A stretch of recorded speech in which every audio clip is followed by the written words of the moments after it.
साल 2023 भारतीय उद्योगपतियों के लिए अच्छा साबित नहीं हो रहा है। गौतम अडानी इसका बड़ा उदाहरण बने हुए हैं, जिन्होंने जनवरी से अब तक इतनी दौलत गंवा दी है कि जिससे आर्थिक संकट में घिरे पाकिस्तान का भला हो जाता। नेटवर्थ में गिरावट झेलने के मामले में तो मुकेश अंबानी भी पीछे नहीं है। दुनिया के तमाम अमीरों की तुलना में अंबानी और अडानी ने इस साल सबसे ज्यादा दौलत गंवाई है। हालांकि इस लिस्ट में एक तीसरे भारतीय का नाम भी शामिल है। हम बात कर रहे हैं डीमार्ट के फाउंडर राधा कृष्ण दमानी की। इनको भी तगड़ा झटका झेलना पड़ा है। चलिए इस नुकसान का आकलन करते हैं और शुरुआत राधा कृष्ण दमानी से ही करते हैं। 1 जनवरी से अब तक राधा कृष्ण दमानी के 2.67 अरब डॉलर यानी करीबन 22,143 करोड़ रुपए डूब गए हैं।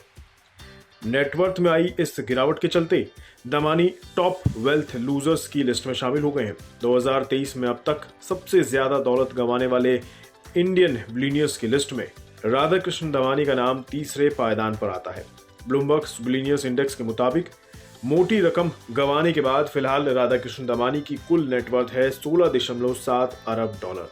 इतनी संपत्ति के साथ वे दुनिया के अरबपतियों की इस लिस्ट में 97वें नंबर पर काबिज हैं।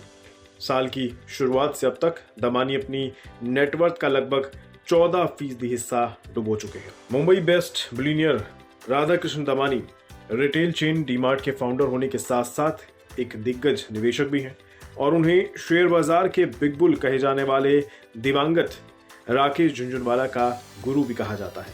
जहां तक बात डीमार्ट की है तो डीमार्ट के स्टोर्स देश में 238 लोकेशंस पर मौजूद हैं। डीमार्ट का शेयर का भाव इस समय 3,486 रुपए पर ट्रेड कर रहा है। अगले नंबर की ओर बढ़ते हैं और आप इस नाम से अच्छे से वाकिफ होंगे। मैं बात कर रहा हूं गौतम अडानी की। कम वक्त में पैसा बनाने और गंवाने का रिकॉर्ड भारत में गौतम अडानी के अलावा अब किसी के नाम नहीं हो सकता।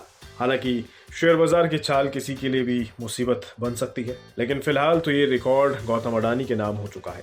बीते साल 2022 में दुनिया भर के अमीरों में सबसे ज्यादा कमाई करने का रिकॉर्ड बनाने वाले भारतीय दिग्गज गौतम अडानी के नाम इस साल सबसे ज्यादा दौलत गंवाने का रिकॉर्ड भी बन गया है।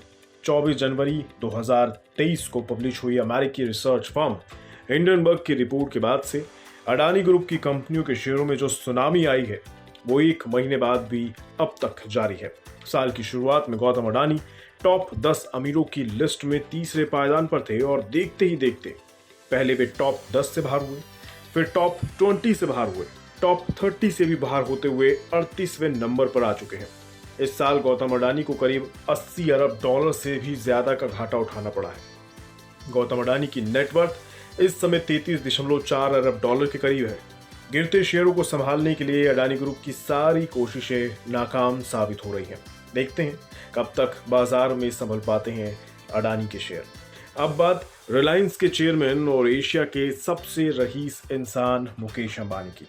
मुकेश अंबानी 2023 में दौलत गंवाने के मामले में दूसरे पायदान पर मौजूद हैं। 2 महीने से भी कम समय में उन्होंने 5.38 अरब डॉलर का घाटा उठाया है। ब्लूमबर्ग के मुताबिक अंबानी 81.7 अरब डॉलर की नेटवर्थ के साथ टॉप 10 अरबपतियों की लिस्ट में 10वें पायदान पर काबिज हैं। कुल मिलाकर देश के दिग्गज कारोबारियों के लिए साल 2023 कुछ अच्छा साबित होता नहीं दिख रहा है। हालांकि अभी तो साल की शुरुआत भर है, देखते हैं आगे आगे क्या होता है।